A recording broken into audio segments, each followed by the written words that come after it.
अस्सलाम वालेकुम। आपको आज के प्रोग्राम में खुशामदीद। वफाकी हुकूमत का बड़ा ऐलान, मियां नवाज शरीफ को वापस लाया जाएगा और तहकीकात की जाएंगी कि उनके इलाज के लिए बाहर जाने के लिए जो मेडिकल रिपोर्ट सामने आई वो मेडिकल रिपोर्ट्स दुरुस्त थी या नहीं। आज एक और प्रेस कॉन्फ्रेंस मुआविन खुसूसी शहजाद अकबर और डॉक्टर शहबाज गिल ने लाहौर में की और कहा कि मियां नवाज शरीफ की वापसी के लिए जो है वो इदारों को कहा जाएगा और मियां नवाज शरीफ की जो कानूनी हैसियत है वो एक मफरूर की है। अब यहां पर दो सवाल हैं कि एक, क्या हुकूमत मियां नवाज शरीफ को वापस लाएगी, और दूसरा, उनकी मेडिकल रिपोर्ट्स अगर दुरुस्त नहीं थी तो उसके जिम्मेदारों का तयन जो है वो किस तरह से होगा। दूसरा इशू जो है वो कराची के हवाले से है, वहां पर कमेटी बनी है और बारिशों के हवाले से जो है वो भी बात हो रही है और साथ साथ अपोजिशन को एनआरओ ना देने का हुकूमती दावा आज एक मरतबा फिर से जिस प्रेस कॉन्फ्रेंस का मैंने जिक्र किया उसमें भी बात हुई। इन इश्यूज पर आज के प्रोग्राम में हम बात करेंगे। पैनल हमारे साथ मौजूद होगा, उनकी तरफ भी जाएंगे, मगर अभी इस वक्त हमें ज्वाइन कर रहे हैं वफाकी वजीर मनसूबाबंदी चेयरमैन एनसीओसी जनाब असद उमर साहब हमारे साथ मौजूद हैं। असद उमर साहब, बहुत शुक्रिया। मैं सबसे पहले तो आपसे कोरोना के हवाले से बात करना चाहता हूं, फिर ये बाकी इश्यूज पर भी आपकी जो है वो राय चाहूंगा। अब कोरोना के पाकिस्तान में जिस तरह से केसेस कम हुए, यकीनन क्रेडिट चाहता है हुकूमत को, एनसीओसी जो है वो मुबारकबाद की मुस्तहिक है, मगर एक सवाल है जो कि सभी पूछ रहे हैं कि ये कमी जो है वो क्यों देखी जा रही है, और खास तौर पर जब हम अपना मुवाजना करते हैं अपने हमसाय ममालिक से या बाकी दुनिया के ममालिक से पाकिस्तान का मुवाजना करते हैं। देखिए, मेरे ख्याल में सबसे बड़ी कामयाबी तो ये हुई कि बहैसियत कौम हमने इसका मुकाबला किया। जो सियासी और इंतजामी तौर पर आपने देखा कि मजबूत एक हिकमत अमली बनी, वफाक के तमाम इदारे जो हैं सिविलियन और मिलिट्री वो एक साथ मिलकर उन्होंने काम किया और वफाक ने सूबों के साथ मिलकर काम किया और वो रोजाना की बुनियाद के ऊपर मिलकर काम किया। तो पूरी एक जो पाकिस्तान की एडमिनिस्ट्रेटिव पॉलिटिकल सियासी मशीनरी है उसने एक बनकर इसका मुकाबला किया और फिर मोबिलाइज किया कौम को, और उसके अंदर मीडिया ने, आप लोगों ने एक बहुत अहम किरदार अदा किया पैगाम पहुंचाने तक, अवेयरनेस पैदा करने में। और पूरी फिर वो एक जो जहन बना माशरे के अंदर, मुल्क के अंदर, लोगों ने फिर एहतियात भी की, जहां पर जरूरत पड़ी इंतजामी एक्शन भी किए गए। जो स्ट्रैटेजी हमने अपनाई उसके तमाम पहलू जो हैं उसके ऊपर बड़ी बारीक बीनी से काम हुआ, उसके इंतजामी ढांचे बनाए गए, मॉडर्न टेक्नोलॉजी का इस्तेमाल किया गया उसके इन्फोर्समेंट के लिए, चाहे वो कॉन्टैक्ट ट्रेसिंग का निज़ाम हो या वो स्मार्ट लॉकडाउन्स का और हॉटस्पॉट्स का निज़ाम हो। ये तमाम के अंदर जो है वो पूरी एक मजबूत इंतजामी स्ट्रैटेजी भी थी और टेक्नोलॉजी जो लेटेस्ट टेक्नोलॉजी दुनिया में हो सकती है। तो उसमें देख रहा था, मसलन एक चीज की मिसाल दूं आपको, ऑस्ट्रेलिया से वो खबर दिखा रहे थे, अभी कोई हफ्ता डेढ़ हफ्ते पहले की बात है, तो उन्होंने टेक्नोलॉजी बेस्ड सर्वेलेंस करनी शुरू की है कि एसओपी कंप्लायंस कितनी हो रही है, और आर्टिफिशियल इंटेलिजेंस बैक्ड प्रोग्राम है वो हमारे अपने एक्सपर्ट्स ने, पाकिस्तान के नौजवानों ने वही टेक्नोलॉजी हमें बनाकर दी थी बकरा मंडीज की उसकी एसओपी कंप्लायंस चेक करने के लिए और मार्केट्स की जुलाई के महीने में। अच्छा, तो हर लिहाज से पूरी कौम ने कंट्रीब्यूट किया और अल्हम्दुलिल्लाह उसकी वजह से कामयाबी हासिल हुई। अच्छा, तो ये कहा जा सकता है कि अब हम खतरे से बाहर आ गए? बिल्कुल भी नहीं, बिल्कुल भी नहीं। अगर हमने ये सोचा ना तो इसका ये सबसे बड़ी गलती ये होगी। देखें, मैं बार बार आजकल जो है वो लोगों की तवज्जो दिलाता हूँ कि भारत में क्या हो रहा है, ईरान में क्या हो रहा है, बांग्लादेश में क्या हो रहा है। वो इस वजह से नहीं कि हम दावा करें और ये बताएं कि जी हम कितना अच्छा काम करें, वो इस वजह से कि अगर हमारे मगरिब के हमसाये के अंदर भी यही हालात हैं, अगर हमारे मशरिक के हमसाये के अंदर भी यही हालात हैं, तो इसका मतलब कोरोना इधर ही है, हमारे आसपास ही पाया जाता है। तो जो अगर हमने अच्छा काम किया, जिनका भी हमने पहले जिक्र किया था, वो हम करते रहेंगे तो इंशाल्लाह ताला हालात ठीक रहेंगे। लेकिन अगर हमने ये सोच लिया कि खत्म हो गया और जिसके कुछ आसार मुझे नजर आने शुरू हो गए, पाकिस्तानी कौम जो है वो उन्होंने लगता है ज़हनी तौर पे कामयाबी का ऐलान कर दिया है, तो मास्क की भी मुझे कमी नजर आनी शुरू हुई है, वैसे भी हिफाजती तदाबीर कम हो रही है। तो खुदा ना खास्ता जैसे दूसरे ममालिक में हुआ है, हमारे पास भी ये दोबारा भी बढ़ सकते हैं केस। अच्छा, कराची के हवाले से आप, क्योंकि आज कराची में मौजूद हैं, कमेटी का इजलास हुआ, जो कमेटी बनी है, अब ये सवाल पूछा जाता है कि वफाक की जो कराची में दिलचस्पी है, अब असद उमर साहब, क्या वफाक कराची के अंदर गैर मामूली दिलचस्पी दिखा रहा है? ये पता नहीं किसने कहा है, लेकिन ये एक अजीबो गरीब बात नहीं है। मेरे ख्याल में तो पाकिस्तान का हर हिस्सा ये मुतालबा करता है कि वफाक हम में ज्यादा दिलचस्पी ले। कम से कम चीफ मिनिस्टर के लेवल पे ऐसा नहीं है। चीफ मिनिस्टर के साथ हमारी जितनी बातचीत हुई है, आज भी हमारी मीटिंग थी, तो बड़े अच्छे मजबूत तरीके से बातचीत हो रही है। बाकी दूसरे लोगों का मुझे पता नहीं। बुनियादी तौर पर बात बड़ी सादा सी ये है कि सिंध के सूबे के अंदर हुकूमत जो है सियासी एक अलग मुख्तलिफ पार्टी की है, वफाक में अलग है। और जब आप तरक्याती काम करना चाहते हैं ग्राउंड के ऊपर, तो जब तक ये वफाक और सूबा उनमें मुकम्मल हमआहंगी ना हो, तो वो जितनी इफेक्टिवली काम हो सकता है वो फिर नहीं होता। उसी की कोऑर्डिनेशन बेहतर करने के लिए किया गया है, क्योंकि सुप्रीम कोर्ट ने कुछ हिदायत दी थी। इसकी कराची पे पहले काम किया जा रहा है, और उसके बाद जब एक दफा ये वर्किंग रिलेशनशिप डेवलप हो जाएगी तो बाकी सिंध के जो इलाके हैं उनके तरक्याती कामों पर भी इंशाल्लाह जो चीजें दो चीजें देखें असद उमर साहब, एक तो कमेटी के हवाले से ये बताइएगा कि जो सपोर्ट आप चाहते हैं, जिस तरह से कमेटी बनी है वफाक और सूबे के ताल्लुकात भी, क्या वो सपोर्ट आपको इस कमेटी के अंदर मिल रही है? और दूसरा जो बात हुई थी ना इंटरेस्ट वाली, अच्छा वो उसमें बारिशों की भी मिसाल दी जाती है कि बारिशें तो जो है वो बाकी जगह पर भी होती हैं, अगर वफाक जो है वो एनडीए को जो है वो कराची में ही भिजवाता है, तो ये इस हवाले से ये वफाक का जो है वो इंटरेस्ट है वो क्या सिर्फ कराची के अंदर है, बाकी जगहों पर भी इसी तरह से जो है वो होना चाहिए? ये वैसे बात तो ठीक है कि बारिश तो हर जगह आती है, और जहाँ ज्यादा बारिश आती है वहाँ ज्यादा पानी आता है। लेकिन भाई ये मैं फिर वही बोल रहा हूँ कि ये कोई खुशी की बात है, ये नाराजगी की बात है। ये तो दूसरे इलाकों से अगर हमें शिकायत आए कि जी कराची में क्यों भेजा जा रहा है, तो समझ में आने वाली है।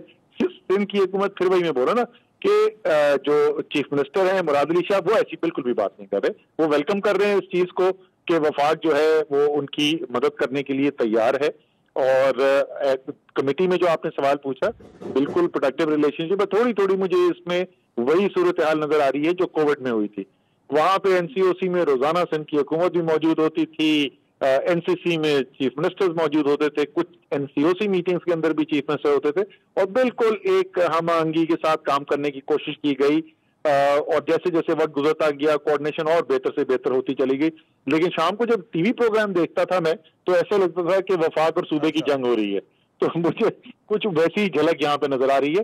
कमेटी के अंदर बिल्कुल मजबूत रवैया है, और इंशाल्लाह ताला कराची और सिंध के अवाम की, पूरे सिंध के अवाम की बेहतरी होगी इससे। अच्छा असद उमर साहब, ये मियां नवाज शरीफ की वापसी के हवाले से ये जो हुकूमत का फैसला है कि अब उन्हें वापस लाया जाएगा, क्योंकि 9 महीने गुजर गए, अब क्यों हुकूमत समझती है कि अब वक्त आ गया है कि मियां नवाज शरीफ को वापस आना चाहिए या उन्हें लाया जाए? अच्छा, वैसे पहली बात तो अल्लाह ताला उनको तंदुरुस्त तवाना रखे, लेकिन इतना सेहतमंद बीमार आपने दुनिया की तारीख में कभी नहीं देखा होगा। अल्हम्दुलिल्लाह बेहतरीन वो शेप में नजर आ रहे हैं। अल्लाह ताला उनको ऐसे ही रखे। लेकिन जिस गारंटी के साथ, जिस स्टेटमेंट के साथ वो गए थे, मैंने पहले मीडिया की आप तारीफ भी की कि कोविड के अंदर बहुत ही जबरदस्त किरदार अदा किया मीडिया ने पैगाम पहुंचाने में।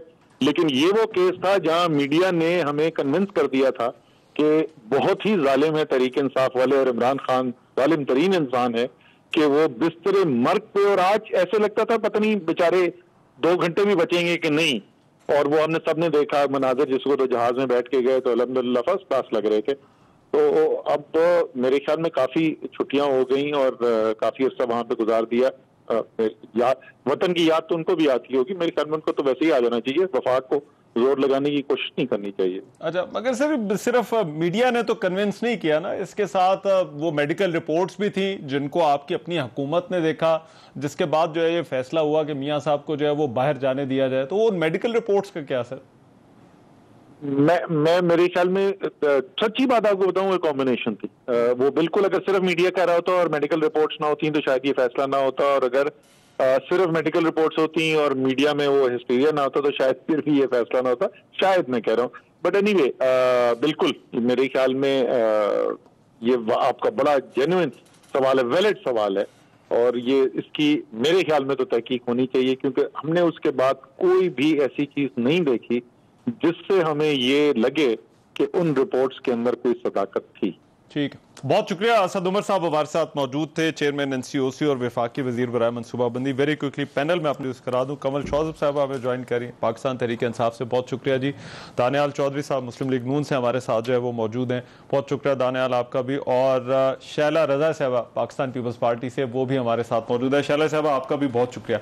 मैं मियाँ साहब की वापसी का मामला, मेरा ख्याल है जो असद उमर साहब ने बात की, दानियाल वहीं से जो है वो स्टार्ट कर लेते हैं। उनका वक्त आ गया है कि मियाँ साहब जो है वो, उनकी सेहत भी ठीक है, तो अब वो जिस वजह से गए थे वो बाहर इलाज के लिए जो है वो गए थे, सेहत उनकी खराब थी, इस वजह से गए थे, अब वापस आ जाना चाहिए उन्हें। देखिए यहाँ असद उमर साहब की तो बात सुन के यही लग रहा है कि यहाँ जो ट्रॉजिडी की है वो यास्मीन राशिद साहिबा ने की है और उनके इंटीरियर मिनिस्टर ने, जिनके कहने के वजह से उनको ECL से नाम रिमूव किया गया था। इसी तरह मेडिकल बोर्ड, जिसमें इनके अपने डॉक्टर्स, अपने शौकत खानम के डॉक्टर्स उसमें मौजूद थे और अपनी यास्मीन की मिनिस्टर यास्मीन राशिद साहिबा भी वहाँ उसमें मौजूद थी। और जब दूसरी बातें करते हैं कोर्ट के ऑर्डर, देखिए I want to as a legal personal I want to clarify कि कोर्ट का ऑर्डर कब आया कि जब इनके अपने अटॉर्नी जनरल अनवर मंसूर साहब ने। अच्छा दानियाल, आप आर्गुमेंट जरा यहीं से कर दीजिएगा, मेरा ख्याल आपकी कुछ ऑडियो का प्रॉब्लम है क्योंकि आप अभी आए हैं तो माइक अभी लगा है। I will come back to you, यही लीगल आर्गुमेंट से। बट पहले कमल शौजब साहबा, ये क्यों आपको लगता है कि 9 महीने आपने इंतजार किया, बड़ा सब्र कर लिया कि मियाँ साहब के जो है वो वापस आने की जरूरत नहीं, बट अभी हुकूमत को ये लग रहा है कि नहीं, अब वो वक्त आ गया है कि जब ये मियाँ साहब को जो है वो वापस आना है? बिस्मिल्लाहिर्रहमानिर्रहीम। Thank you very much Rahman. काफ़ी सारी बातचीत असद साहब ने क्लियर कर दी है, मैं उसको आगे ही बढ़ाती हूँ। देखें, अभी कोर्ट में एक इनके खिलाफ रेफरेंस गया है नैब की तरफ से, जिसमें कोर्ट ने इनको कहा कि अब इनका होना चाहिए।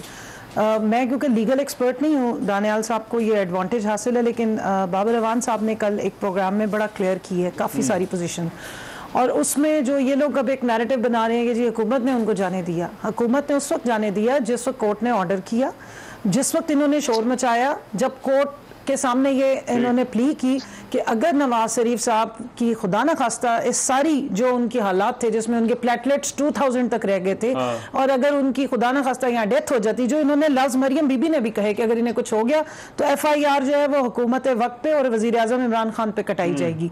उसके नतीजे में इस्लामाबाद हाई कोर्ट ने आके कहा कि उनकी ज़िंदगी की गारंटी दे। अब बतौर मुसलमान मैं और आप अपनी ज़िंदगी की गारंटी एक अगले पल की नहीं दे सकते, हम मियाँ साहब की किस तरह दे सकते थे?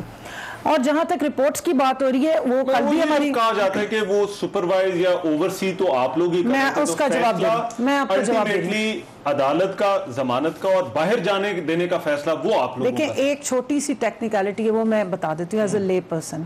मैं, आप जब भी जाते हैं, अगर डॉक्टर हमें कोई टेस्ट लिख के देते हैं तो डॉक्टर टेस्ट कंडक्ट नहीं करते, टेस्ट टेक्नीशियन लेबोरेटरी में कंडक्ट करते हैं, और जो वो रिजल्ट देते हैं डॉक्टर, वो रिजल्ट्स देखते हैं। कई दफा आपका पेशेंट ना भी जाए, वो रिजल्ट्स देख के आपको एडवाइस करते हैं। आपके अपने भाई डॉक्टर हैं और आपके आगे पीछे सब डॉक्टर रहे होंगे।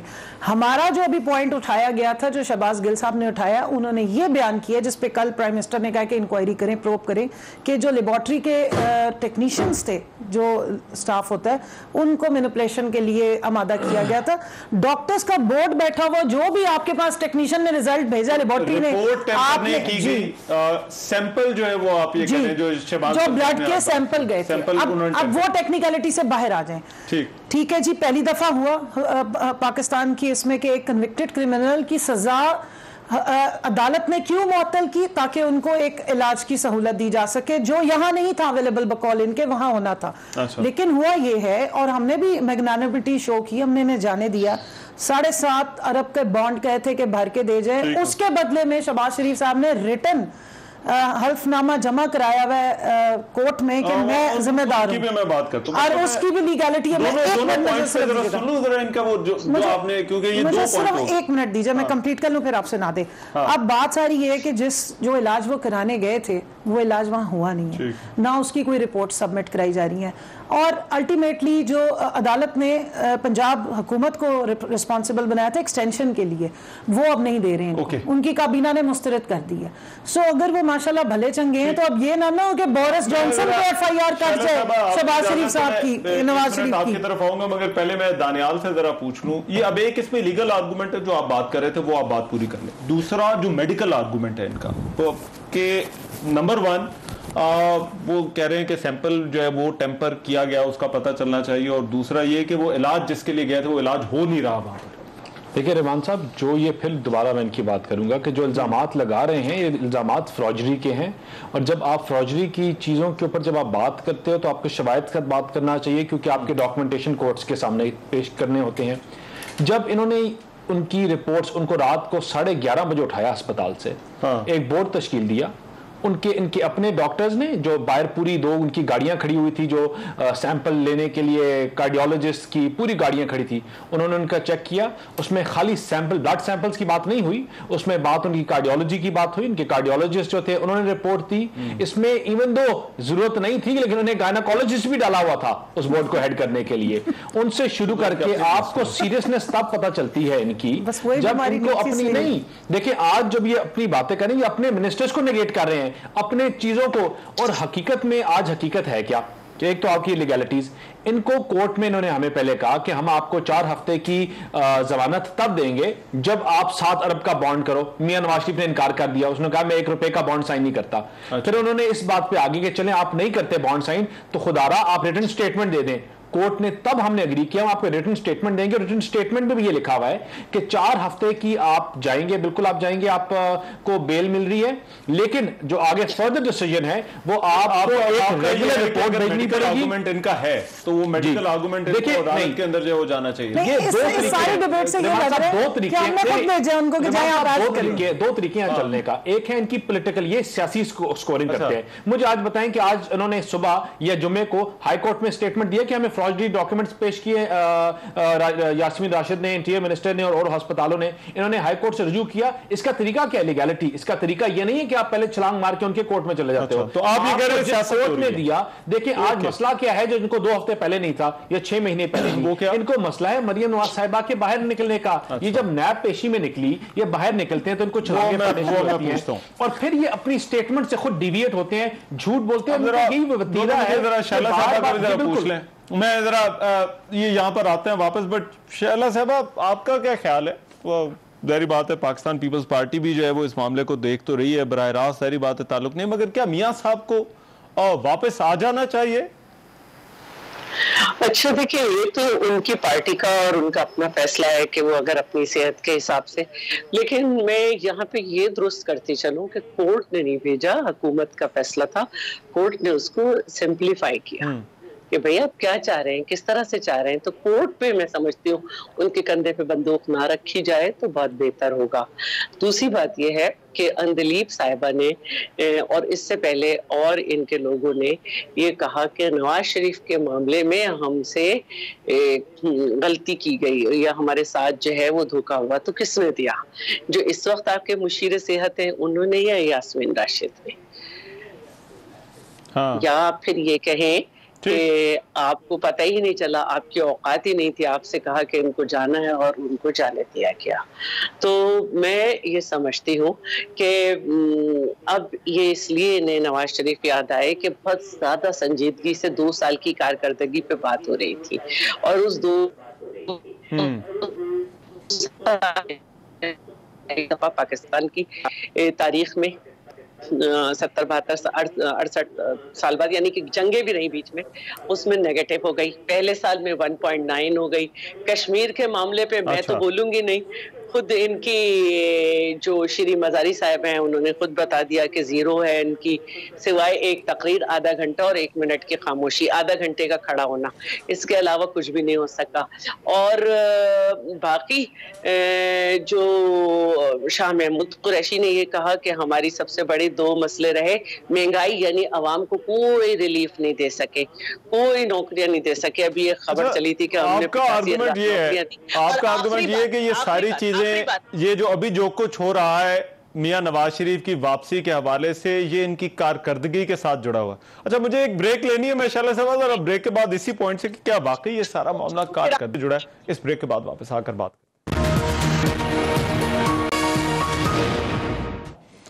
ब्रेक के बाद प्रोग्राम में एक मरतबा फिर से खुशामदीद। क्या हुकूमत मियां नवाज शरीफ को वापस ले आएगी, इस पर बात हो रही है। ब्रेक पर जाने से पहले शैला रजा साहबा ने कहा कि ये जो सारा मामला एक कारकर्दगी के साथ जुड़ा है। मियां नवाज शरीफ की मेडिकल रिपोर्ट्स और उनके बाहर जाने पर वज़ीर-ए-आज़म इमरान खान पहले ही पिछले साल नवंबर में, ये गालिबन if I am not wrong, ये उन्होंने नवंबर 2019 में इस हवाले से जो गुफ्तगू की थी वो जरा सुनिए। जब मैंने नवाज शरीफ को जहाज पे चढ़ते देखा तो मैंने वो डॉक्टर्स की रिपोर्ट अपने सामने रख ली, तो उसमें तो कहा था कि मरीज का इतना बुरा हाल है कि किसी वक्त मर सकता है। रिपोर्ट ने कुछ बीमारियां 15 तो बीमारियां बता दी, हार्ट भी बुरा है, किडनी भी बुरी है, डायबिटीज भी है, पता नहीं और भी क्या है। अगर ये बाहर ना गया तो किसी टाइम पे जा सकता है। तो अब मैं ये सोच रहा हूं इसकी तहकीकात करने की जरूरत है कि क्या वो जहाज देख के मरीज एकदम ठीक हो गया या वो लंदन की हवा लगी तो ठीक हो गया। कमल शौकत साहब, क्या वाकई ये जो टाइमिंग है इस मूव की, ये 2 साल की कारकर्दगी के साथ जुड़ी हुई है? और ये लीगल और मेडिकल से ज्यादा जो है वो पॉलिटिकल एक मूव है। 2-3 बातें हैं, लेकिन शैला साहिबा के मुंह से कारकर्दगी का लफ्ज सुन के ना हंसी से ज्यादा मुझे दुख हो रहा था जो आज हालात है कराची के। हम कारकर्दगी पे तो आराम से बैठ के बात करते हैं, उनकी 12 साल की वर्सेस हमारी 2 साल की हम बात करते हैं। अब आ जाए ये टाइमिंग, मैंने आपको जैसे बताया कि नैब का एक रेफरेंस गया अभी इस्लामाबाद हाई कोर्ट में, जिसको इन्होंने जिसपे 25 तारीख करवाई है, आगे करवाई है डेट। उधर नैब ने उनको ये जो तोशा खाना केस है इसमें भी उन्होंने कहा है, इस वजह से ये डिबेट ओरिजिनेट हुई है या सामने आई है कि नवाज शरीफ साहब जब ठीक ठाक हैं और लंदन की सड़कों पे घूमते फिरे हैं, ये ना हो कल को बोरिस जॉनसन साहब पे कोई FIR कट जाएगी, उनकी तबीयत खराब होगी। क्योंकि अगर उन्हें कुछ होना शुरू हो जाए या कोई तबीयत खराब हो तो वो कहते हैं कि इस स्टेट का जो मेन बंदा है वो उसका जो है वो रिस्पॉन्सिबिलिटी है। अब ये इन्होंने कुछ थोड़ी बातचीत की, दानियाल ने भी, मैं जरा वो याद करा दूं। जिस वक्त लास्ट में उनके सैंपल्स आ रहे थे बिफोर वो टेकिंग द प्लेन, उस वक्त वो अपने घर में जाती उम्रा में वो मौजूद थे। वहां उनका एक अपना पर्सनल ICU बनाया गया था। डॉक्टर अदनान साहब थे जो उनका इलाज फरमाते थे और उनकी ऑन रिकॉर्ड ट्वीट्स भी मौजूद हैं, स्टेटमेंट्स भी मौजूद हैं, जिसमें जो मेरी एक जो हमेशा स्टेटमेंट मैं उन्हीं की कोट करती हूँ कि पिछले कई अरसे से तो उनकी दिमाग की 85% शरेआने काम नहीं कर रही, सिर्फ 15% पे वो चल रहे हैं। हार्ट का इशू, किडनी उनके काम नहीं कर रहे, और प्लेटलेट्स का मुझे इसलिए पता है क्योंकि पिछले साल इन दिनों में मेरे बेटे को डेंगू हुआ था और मैं प्लेटलेट्स को बहुत ज्यादा करीब से देख रही थी। 2000 प्लेटलेट्स पे बंदे का सरवाइव करना इज डिफिकल्ट। अब वो जो टेक्नीशियन लेबोरेटरी वाले हैं, अगर वो ब्लड के सैंपल में कतरे कम कर दें और जो टेस्ट ट्यूब में उन्होंने केमिकल डाला तो ज्यादा कर दें, तो प्लेटलेट्स आपके 2.5 लाख हो तो मेडिकल बोर्ड तो आप लोगों का भी था जो ओवरसी कर रहा था। मैं एक चीज कहूंगी अजहर, आप ये सिर्फ देख लें कि अगर मैं कल या परसों ब्लड देकर आई हूँ तो मैंने अपने ड्राइवर के हाथ डॉक्टर साहब को रिपोर्ट्स भेजी, उन्होंने व्हाट्सएप पे मुझे सारा रिजल्ट भिजवा दिया। रिजल्ट को देख के डॉक्टर्स डिसाइड करते हैं, टेस्ट जो है वो टेक्नीशियंस करते हैं। ये बड़ी टेक्निकल बात है, ये ज़हन में यही आर्गुमेंट अब इसमें जरा प्रोब होगा। अच्छा, और एक चीज और में रिपोर्ट्स हुई हैं सारे, रहमान एक चीज मुझे और दें, 2 मेरे ओपोनेंट्स हैं, मुझे जरा थोड़ा सा हुकूमत को रिस्पॉन्ड करने का टाइम दे दे। एक सिर्फ और सुन लीजिए आर्गुमेंट। चले, मान लिया कि हमसे गलती हो गई, मान लिया कि बोर्ड ने बड़ा इनको सपोर्ट किया, मुझे ये बताइए क्या नवाज शरीफ साहब जाना नहीं चाहते थे? क्या शहबाज शरीफ साहब उन्हें बाहर भेजने के लिए गारंटर नहीं बने? क्या इनकी पूरी पार्टी समेत इनके और मरियम साहिबा के हलकान नहीं हुई है क्या कह के ये इनकी वफात हो जाएगी, ये फौत हो जाएंगे, इनकी तबीयत इतनी सा खराब है? तो क्या ये सब झूठ बोल रहे थे? और क्या नवाज शरीफ साहब खुद नहीं कहते थे कि मैं मर जाऊंगा मगर पाकिस्तान छोड़ के नहीं जाऊंगा? एक मिनट, मुझे ये सारा नैरेटिव उल्टा क्यों हो रहा है भाई? आप इतना तो मॉरल करेज रखिए। सुन ले, ये एक तो इन्होंने भी आर्गुमेंट पर जो शहबाज गिल ने भी आज यही बात की और उन्होंने कहा कि किस तरह से जो है वो पॉसिबल हुआ, जरा उनका क्या इस पर जो है वो कहना था आज प्रेस कॉन्फ्रेंस में, वो भी देख लीजिए। ये केमिकल है EDTA जो आपकी टेस्ट ट्यूब के अंदर इस्तेमाल होता है। जो भी ब्लड सैंपल आप लेते हैं स्पेशली प्लेटलेट्स के लिए, उसका पर्पस ये होता है कि जो कैल्शियम है और जो ब्लड क्लॉट्स ना बने आपके ब्लड के अंदर लेबोरेटरी तक जाने तक। जब आपने सैंपल लिया उसको लेबोरेटरी तक लेके जाना है, अगर वो EDTA नहीं होगा उसमें तो क्लॉटिंग हो जाएगी और टेस्टिंग नहीं हो सकेगी। लेकिन अगर उसके इस्तेमाल को थोड़ा सा ऊपर नीचे कर दिया जाए, मीन ब्लड की जो तादाद है वो थोड़ी सी उसमें कम डाल दी जाए, तो जिस बंदे के 2.5 लाख प्लेटलेट्स होंगे, ये आप गूगल कर लें, आपको फौरन नजर आ जाएगा EDTA and platelets decrease reaction, ये सिर्फ गूगल कर लें, आपको सारी कहानी नजर आ जाएगी। तो बुनियादी तौर पर ये झूठ बोला गया। अच्छा, ये दानियाल, ये EDTA का इस्तेमाल किया गया, these are very serious allegations. किस तरह से जो है वो फिर आपका इस पर क्या जवाब है और किस तरह से फिर पता चला? एक चीज मैं बोलूं कि इनकी आदत तो जली डिग्री वाले डॉक्टर्स जो इनके पास बैठे हुए हैं, वुज़रा वो जिनकी अपनी A लेवल से क्लियर नहीं है, तो आगे इन्होंने पता नहीं क्या क्या उनका किया हुआ है। मुझे बताएं, पहले इस मुल्क ने कम इनकी झूठी बातों से और इनके झूठे प्रोपेगेंडो से भुगता है जो हमने एविएशन इंडस्ट्री में हाल देखा। आज अपनी मेडिकल इंडस्ट्री को पूरा आपने फिर एट स्टेक लगा दिया। आप मुझे बताएं कि जब वो कायदे अल्लामा इकबाल हॉस्पिटल में थे, किसकी कस्टडी में थे? जब वो जेल से सैंपल्स लिए गए, वो किसकी कस्टडी में थे? जेल से जब मूव किया गया तो मूव करने से पहले सैंपल्स लिए गए थे, वो किसने सैंपल्स लिए थे, किसने टेस्ट करवाए थे? वो जब इन्होंने अपने बोर्ड में टेक्नीशियन अपना, जब उसका शौकत खानम के जब डॉक्टर्स डाले, वो इसीलिए डाले थे कि टेस्ट कहां से आएंगे, रिपोर्ट्स कहां से बनेगी। देखिए, आज जब इनको अपनी कारकर्दगी की बात आती है, जब इनसे अपनी एवेल्युएशन की बात की जाती है, जब इनसे पूछा जाता है कि आपने क्या किया, तो टॉपिक्स डिविएट करते हैं। जो आज नैब के नारे लगाने वाले, ये 5 साल में जब पीछे अपने KPK में बैठे हुए थे, तो वहां ये नैब को गैर फाल किया हुआ था। आज जब इनसे कोई सवालिया निशान, कोई हुकूमत, तो आपने शायद आसिफ सईद खोसा साहब की स्टेटमेंट नहीं प्ले की, जहां उन्होंने कैटेगोरिकली कहा कि हमने नहीं भेजा था, इन्होंने भेजा था, हुकूमत ने भेजा था, हुकूमत उनको पूरी फैसिलिटेट किया था और हुकूमत ने ही सैंपल्स करवाए थे, हुकूमत ही उन चीजों में इन्वॉल्व थी। आज जब इनसे सवाल पूछो कि आपने गलतियां की हैं, आपने मैशत का बुरा हाल कर दिया है, आपने इस मुल्क की इकोनॉमी के साथ झूठ पाकिस्तान के मैशत के साथ किया है, तो आप लोग झूठ बोलते हैं। झूठ किस चीज के ऊपर? इनको कौन सा सैंपल जाना जो था, ये मुझे करना चाह रही है हुकूमत सहूलियत मुझे ये बता दें कि किस बेस पे कह रही है कि वो इनको सैंपल्स मिले। उनका आर्गुमेंट ये है कि वो इलाज के लिए मिले। किस चीज के इलाज? मुझे आप बताएं कि आपके जो रजिस्ट्रार गए थे, जो आपके रजिस्ट्रार को, आपको जो रजिस्ट्रार कोर्ट को, आपको रजिस्ट्रार को दिए गए इनके सैंपल्स, उनको उन्होंने सब गलत था या रजिस्ट्रार झूठ बोल के गए। किस चीज से झूठ बोल के गए? आपके पास कौन सी रिपोर्ट है जिससे? अच्छा, मेरा ख्याल है वो कहना ये चाह रही है कि जो इलाज वाली बात, मुझे बता दें जितने वो बीमार थे, कौन सी बात आई? जितने वो बीमार थे वो नहीं है। इनको पता है कि वो कितने बीमार हैं और इनको पता है, लेकिन आज सियासत कर रहे हैं। कलसूम साहिबा जब वफात भी पा गई थी तो उससे एक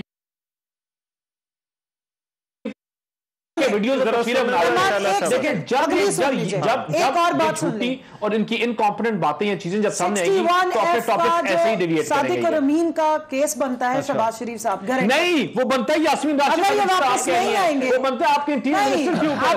मैं एक मिनट, मेरा ख्याल है सच झूठ का फैसला यहाँ से रिटन स्टेटमेंट गारंटी किसने दी कि बहुत बीमार है और अगर आपका जरूर हो वापस आएंगे?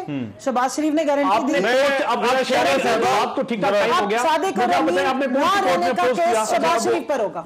एक चीज आप कह रही है, एक चीज दानियाल कह रहे हैं, बट शैले साहब फिर ये कैसे होता है? तहकीकात होनी चाहिए इसकी, किस तरह से पता चले कि अब ये हुकूमत के तो इल्जामात बड़े सीरियस हैं कि इन्होंने केमिकल का इस्तेमाल किया प्लेटलेट्स कम करने के लिए। पहली बात तो मैं ये कहूंगी कि बीबी कारकर्दगी जो कराची में है वो आपके और आपके नफीस अलाई की है, जिसकी वजह से आपने NDMA भेजी और NDMA ने कहा कि सिंध हुकूमत ने वाकई काम किया, चंद नशे भी में पानी था। आपके अलाई नफीस जो हैं और आपके पास 6 में से 4 ZMCs हैं, आप काम नहीं करते। ठीक है, वही हाल है जो ऊपर हाल है। और वही मैं बताना चाह रही थी, पिछली दफा बात अधूरी रह गई कि शाह महमूद कुरैशी ने कहा कि हमने 2 गलती कि एक महंगाई हम नहीं कंट्रोल कर सके, यानी कि आवाम को तो कुछ भी नहीं दिया अगर आप महंगाई बुलंद तरीन सतह पे। और दूसरा उन्होंने कहा कि मीडिया कंट्रोल, यानी कि जमहूरियत की असल रूह जो है इजहार राय पर, आजादी मीडिया पर, तो आपने फिर ये आपकी कारकर्दगी है। तो अब अगर आप नवाज शरीफ की बात कर रही हैं और आपके पास इतने काबिल लोग हैं जो EDTA और ये सब चीजें जानते हैं, तो वो तो पहले जब नवाज शरीफ साहब के केस चल रहे थे पैनामा के, तो उस वक्त और उससे पहले साद रफीक के वक्त इमरान खान कहते थे कि अगर मिनिस्टर खुद मौजूद है तो उसके नीचे कैसे तहकीकात होगी। तो आपने इतनी, और उस वक्त भी ये कहते थे कि इस्तीफा दे पैनामा के वक्त, तो आपको ये अक्ल नहीं थी? आपका पूरा बोर्ड बैठा हुआ था। यास्मीन राशिद हर घंटे के बाद। मैं इसका जवाब लेता हूँ। आपने कराची की बारिशों का जिक्र छेड़ दिया है, वो क्योंकि असद उमर से भी मैंने पूछा तो उन्होंने कहा आपको तो शुक्रगुजार होना चाहिए कि वफाक जो है वो कराची के अंदर इंटरेस्ट ले रहा है, दिलचस्पी दिखा रहा है। मैं जरा इस पर आपकी राय चाहूंगा। मुझे एक ब्रेक लेने, ब्रेक के बाद जरा वापस आकर इस पर भी बात करते हैं।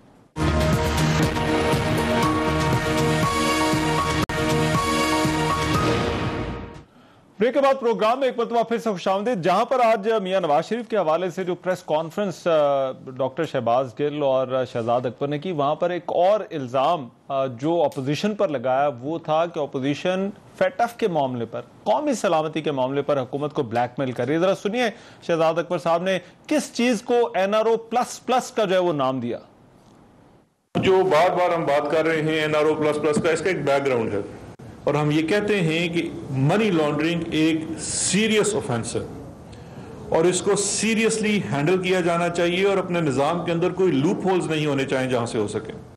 मनी लॉन्ड्रिंग एक इंतहाई सीरियस ऑफेंस है जिसको पूरी दुनिया मानती है। आप अपनी 1.5 इंच की मस्जिद बना के कैसे बैठे रहेंगे? और ये जो पूरे बिल्स को पास कराने की कोशिश है यूनानिमिटी से, ये एक नेशनल कॉज है, ये इस मुल्क के लिए। आज हमारी हुकूमत है, कल दूसरी किसी पार्टी की होगी, कल कोई और होगा। इसकी प्रोसिक्यूटिंग और इन्वेस्टिगेट, एक एतराज ये है कि प्रोसिक्यूटिंग एंड इन्वेस्टिगेटिंग एजेंसी जो है आमला के कानून के तहत 2010 का जो कानून है जिसमें तरमीम की जा रही हैं, उसमें से नैब का लफ्ज निकाल दिया जाए ताकि नैब मनी लॉन्ड्रिंग के ऑफेंसेस को ना प्रोसिक्यूट कर सके ना इन्वेस्टिगेट कर सके। हुकूमत ने फैसला किया है कि हम किसी भी सूरत ब्लैकमेल नहीं होंगे क्योंकि जो अपोजिशन हमसे मांगती है वो NRO का भी प्लस है, वो हुकूमत किसी सूरत भी देने के लिए तैयार नहीं है। शाला नजर साहब, क्या वाकई NRO प्लस मांगा जा रहा है? और दूसरी चीज वो बारिश वाली चीज कि जहां पर बारिश की बात होती है, तो अभी जो असद उमर साहब ने कहा कि आपको तो शुक्रगुजार होना चाहिए कि हम जो है वो वफाक सपोर्ट दे रहा है। हम शुक्रगुजार हैं कि आप और आपकी अलाई पार्टी ZMCs नहीं संभाल सकी, आपने नाकामी कबूल की और NDMA को भेजा। ये 38 नाले साफ करना हमारा काम नहीं है, ये इनका काम है। 4 ZMCs इनके पास हैं 6 में से, तो बहुत अच्छा किया। और दूसरी बात जो है वो ये है कि मैं ये कहना चाहूंगी कि अगर आप इस औकात के होते कि आप NRO दे सकते तो आज ये EDTA और ये वाली बातें ना कर रहे होते, ये आप बिल्कुल ना कर रहे होते, ये आपके इख्तियार में नहीं है।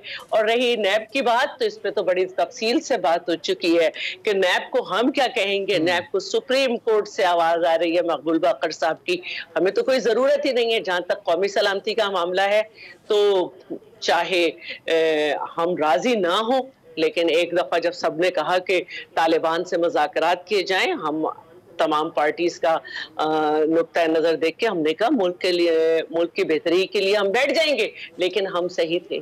आज पूरा पाकिस्तान हमारे पेज पे है, आज पूरा पाकिस्तान हमारे पेज पे है कि दहशतगर्द से जो है वो कोई आप नहीं कर सकते। हाँ, भगा सकते हैं उसे, दहशतगर्द भाग जाए कोई मसला नहीं। अपोजिशन को आप कहेंगे कि NRO मांग रहे हैं, दहशतगर्द को भगा दें के बिलों पे।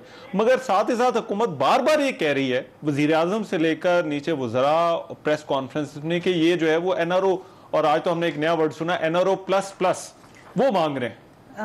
3 मैं आपको मौक़िफ़ देती हूँ, मुख्तलिफ टाइम के इवेंट्स हैं, मैं वो कोट कर देती हूँ। पहले तो ये 34 जो इन्होंने अमेंडमेंट्स पेश की, इसके ऊपर लिखा है propose amendments by People's Party PMLA in national accountability ordinance 1999।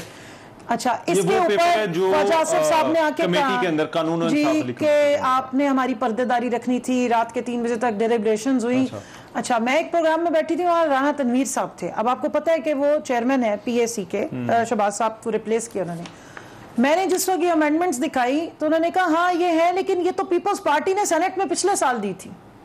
ये राना तनवीर साहब की ऑन रिकॉर्ड बात है। अब ये पीपल्स पार्टी और नून लीग दोनों एक ही जमात है ना, इस वक्त तो जॉइंट ऑपोजिशन है।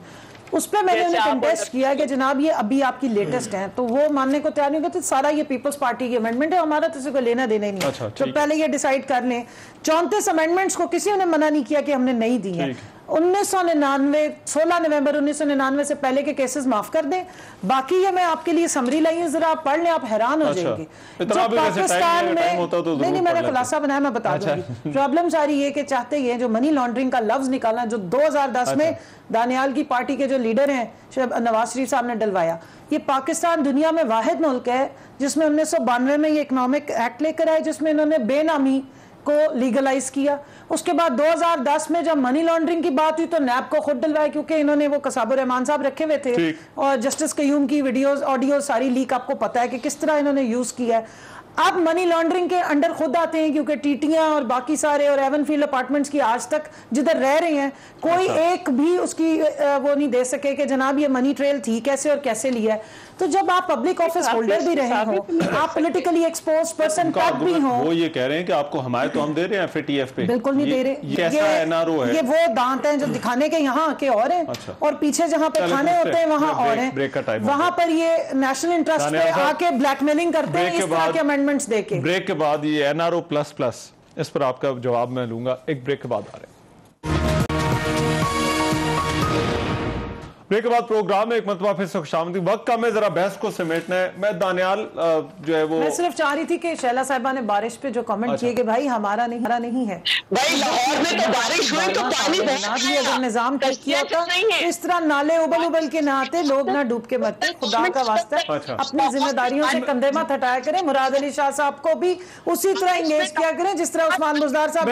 शैला साहब जरा आप इसका जवाब दीजिएगा। मगर दानियाल साहब, ये पहले जो NRO++ वाली बात हो रही है, क्या वाकई अभी इस वक्त जो है वो कोशिश की जा रही है कि किसी तरह से नैब और खासतौर पर मनी लॉन्ड्रिंग के हवाले से, और आज उन्होंने जिस केस का जिक्र किया उन्होंने कहा कि नैब ने क्योंकि मनी लॉन्ड्रिंग के हवाले से ये केस खोला है तो उसी से जो है सारा मामला जो है जुड़ा हुआ है। देखें जी, पहले तो मैं बात करूं कि NRO उनको जरूरत है जिन्होंने 7 साल में BRT नहीं बना सके और आज भी स्टे ऑर्डर के अब तो बन गए, वैसे आज भी स्टे ऑर्डर के पीछे हैं और 127 स्टेशन नहीं खोल सके। NRO की उनको NRO++ की उसको जरूरत है जिनको मैशत जो है 5.6 5.7 मिली थी, आज नेगेटिव में ले आए हैं। NRO उनको जरूरत है जिन्होंने इस मुल्क के आटा का बहरान ले आया, चीनी का बहरान, मैशत का बुरा हाल कर दिया, आपकी economy, industry, large scale marketing, आप किसी चीज को उठा लें इस मुल्क का सत्यानाश कर दिया। और NRO उनको जरूरत है जिनको 6 महीने की मुद्दत मिली थी। इनके अपने प्राइम मिनिस्टर ने बताया था कि 6 महीने का अल्टीमेटम है, NRO उनको जरूरत है। और जिनके पास दाएं और बाएं बैठे हैं उनको जरूरत है। फाइनल कमेंट आप बारिश वाले पे कहना चाह रही थी? बारिश जी, मैं कहना चाह रही हूँ कि अगर ये अखबार पढ़ें, रटा रटाया मटेरियल जो इन्हें दिया जाता है उससे निकले तो इन्हें पता चलेगा कि बलूचिस्तान के से भी पहाड़ों से पानी सिंध में आया है और 187 मिलीलीटर बारिश हुई है। नदी जो है उतनी वो उबल गई, पंपिंग स्टेशन बंद हो गए। लेकिन कराची में बारिश हो तो ज्यादा पानी आ जाता है। लाहौर में बारिश हुई, ज्यादा पानी नहीं आया, सब लाहौर डूब गया, कोई हिस्सा नहीं बचा, कश्तियां चल रही है, नजर ही नहीं आई किसी को, पूरा शहर डूब गया। मामला क्या है? कराची वालों की बिलबिलाहट सुन लें शैला साहब।